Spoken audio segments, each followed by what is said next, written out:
इसी तरह वीडियो देखने के लिए हमारे चैनल को सब्सक्राइब करके वीडियो को लाइक जरूर कर दें। चलो वीडियो को शुरू करते हैं।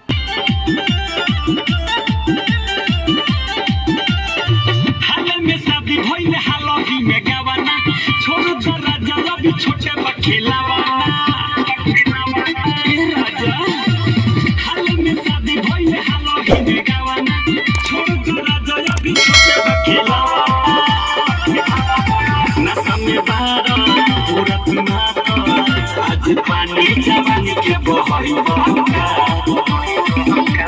सैया हम होगा भके गोरा घोड़ा पर चढ़ई गहरा में चांद के पास लगा